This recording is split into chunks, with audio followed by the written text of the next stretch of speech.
Sin embargo, sus ¿Y padres qué pasa, de chavales? repente Estamos notaron que subiendo no este era video. exactamente así. Cierto era que la cara no podía con menos comer, pero sí que podía gesticular. Espera, podía que mover tengo labios amigos sin sonido, aquí. podía ¿Tienes sonreír y amigos? podía llorar, pero sin lágrimas. Ese abanico de emociones estaban conectados a Edward, pero de una forma Anthony, diferente. graba. No reían o lloraban al unísono, sino que la cara sonreía cuando Edward lo pasaba mal. Y se Mira, entristecía estaban si grabando estaba la bien. cara. Como dije, la cara también Mira, podía se mover graba los la labios, ya que ni cara. los médicos ni la familia escuchó nunca nada. Like. Edward sí que podía. Aseguraba que podía escucharle susurrar algo que no entendía, pero aun sin entenderlo le aterrorizaba, le impedía dormir por las noches y cada vez estaba más al borde de la paranoia. Rogó y suplicó que le quitaran esa cara, pero no quisieron, y Edward tuvo que convivir con ella hasta que ya no pudo más. Cuando llegó a los 23 años se suicidó, dejando una nota explicando que ya no podía soportarlo más. No lo sabía porque no lo entendía, pero creía que en el fondo eso era lo que quería la cara, y no le dejaría en paz hasta conseguirlo. Quizá tan atormentado como estaba Edward lo estaba esa cara extraña, y su única forma de liberarse era llevándole a la locura y al suicidio.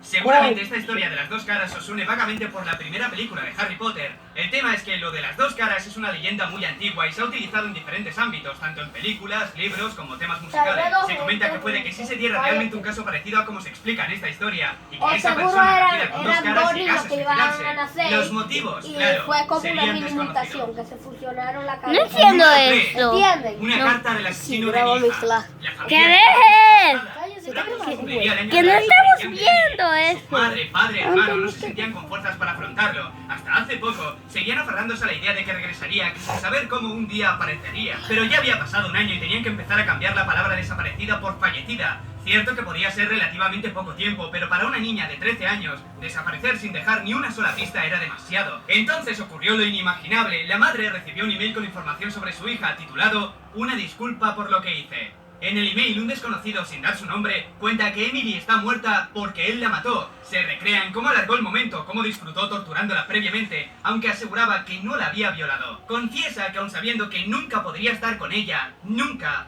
la quería. Se había intentado acercar, pero siempre la alejaba, así que solo pudo formar parte de sus fantasías. Sabía que estaba mal, pero no podía evitarlo. Todos esos años, esa obsesión por ella fue creciendo, cada sueño la tenía ella como protagonista, y en el fondo sabía que no iba a terminar nunca, que solo podría terminar si él hacía algo al respecto, y lo hizo. Le explica cómo lo preparó todo, la cabaña en el bosque, las cuerdas para atarla, las herramientas para matarla. Fue un día cuando ella volvía del colegio cuando consiguió llevársela a la cabaña sin utilizar la fuerza, porque ella confiaba en él. En este punto la madre hizo una pausa. Su hija confiaba en un asesino. Tenía que ser algún amigo suyo. Cada vez la idea se hacía más clara. No le daba mucha información, pero intuía que cuando terminara la carta podría encontrar al asesino de su hija, así que continuó.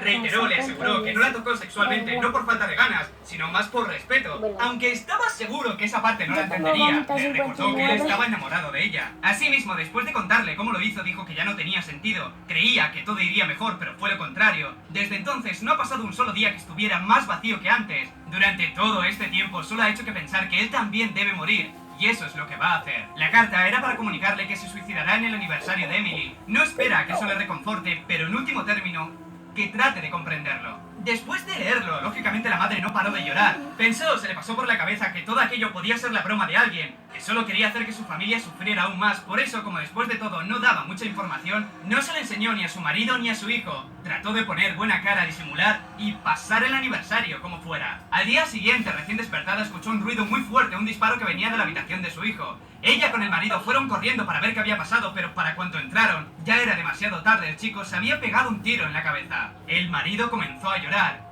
Ella no pudo ni respirar. Número 2. I'mHappy.Abby.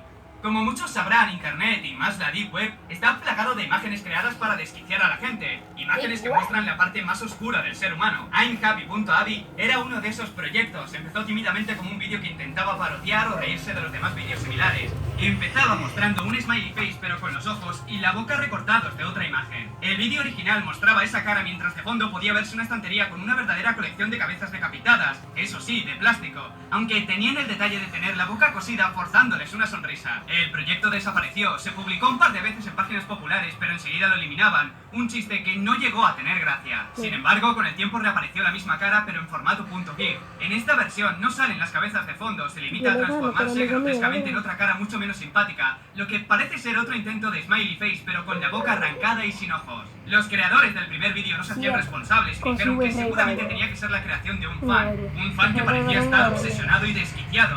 La gran mayoría que siguió el tema del GIF recibieron vídeos en sus cuentas privadas de cómo alguien le estaba cosiendo la boca a una cabeza real decapitada, formando lo que intentaba ser una sonrisa, pero por como lo describían, conseguía una expresión muy incómoda de ver. Los vídeos eran desagradables, claro, pero lo peor era que cada día recibían otro vídeo, otra cabeza, otra sonrisa. En total recibieron 23 vídeos, de los cuales muchos de ellos se negaron a ver, cosa totalmente comprensible. Después de ver los primeros vídeos y sentir capaces de ver el GIF, sabían que de alguna forma oculta, esta imagen era una de esas cabezas decapitadas forzadas a sonreír, forzadas a ser feliz. Número 1. Cintas de vídeo. Esta historia comienza con Steve, que explica una de las cosas más extrañas que ha visto en la vida. Todo tiene lugar en una gasolinera en Pensilvania y gira en torno a Jeremy, un compañero de trabajo nuevo que había entrado hacía unas pocas semanas. De las pocas veces que había coincidido con Jeremy, le pareció un tipo extraño, muy callado y con una extraña sonrisa. Todo eso no sería un problema para él. ¡Que lo dejes! Yo quiero solo grabar un vídeo. Que le cagamos un bife. ¡Que dejes! La intuición parecía bastante clara en algún momento durante su ¿Por qué me entro? para llevarse el aceite y a cada día que pasaba quizá por la Para joderte tu vídeo. No lo edito. Ponía a gritar después. ¡Deja! No, güey, ya, vamos a dejar de grabar su vídeo. Su video, copyright. Borra que te caray. Bájale la cuenta. Oiga, mucha gente ha visto este juego. Mucha gente ha visto video. ¿Cuánto? Así que bueno, Yo te voy a ir. mirar las cintas no parecía Tú tan me terrible, viste así que ahí. se puso a hacerlo. La Tú me primera hora viste era ahí. prácticamente todo normal. Pudo ver como Jeremy entró a las 4 de la tarde, cambiándole el turno a una trabajadora. A las 4:03 entró una clienta habitual, la señora Thompson. Compró un periódico, un paquete de tabaco y se marchó. Like. Al momento entró un chico para Porque llenar el esto era depósito a de las su radio, 7. cogió una bolsa de golosinas, pagó con tarjeta y se marchó. A los pocos minutos entró otro chico, tenía una gorra y no se le veía la cara, pero no parecía sospechoso. Llenó su depósito, pagó y se fue. Todo era normal. Jeremy atendía a la gente con normalidad y no parecía que la cosa fuera a ponerse más interesante. Ver cómo alguien trabaja de dependiente no es emocionante, que digamos. Sin embargo, esa idea se difuminó al cabo de una hora exactamente, a las 5:03. Justo a esa hora, la señora Thompson entró de nuevo a la tienda, compró de nuevo el periódico y el paquete de tabaco y se marchó. Era extraño, pero por un momento pensó que quizás se le había olvidado que ya lo había comprado, o era lo que hacía cada mañana, comprar 2 veces lo mismo. Mientras intentaba encontrarle algún sentido lógico, entró de nuevo el chico de la Harley para llenar el depósito y de nuevo cogió la bolsa de golosinas. Todo estaba tornándose de un color muy oscuro, se quedó expectando a ver si aparecía esa tercera persona con gorra y cuando le vio entrar para hacer lo mismo que había hecho, le entró un escalofrío. Y no terminaba ahí. Los mismos clientes hacían la misma rutina cada hora. Se repitió a las 6:03, a las 7:03, a las 8:03. Podía parecer que la cinta estuviera trucada, pero Jeremy era el único que hacía las cosas distintas. Y a través de las ventanas podía verse cómo se movía el sol. Lo adelantó rápidamente y seguía sucediendo a las 9:03, a las 10:03, a las 11:03. Pero a las 12 apareció repentinamente la cara de Jeremy sonriendo. De algún modo sabía que mirarían las grabaciones y parecía que todo aquello le divertía. Se percató del detalle de que cuando se puso frente a la cámara el aceite ya había desaparecido de un segundo a otro. Eran las 12 de la mañana, no pudo dormir nada esa noche. Le llevó las cintas a su jefe para que las viera y como era de esperar, estaba tan asustado como él. A las 4 de la tarde Jeremy empezaría su turno y no sabían qué hacer. Pero a las 9:33 aún no había aparecido. Le llamaron. Pero no haga copy. 9:33 de la noche.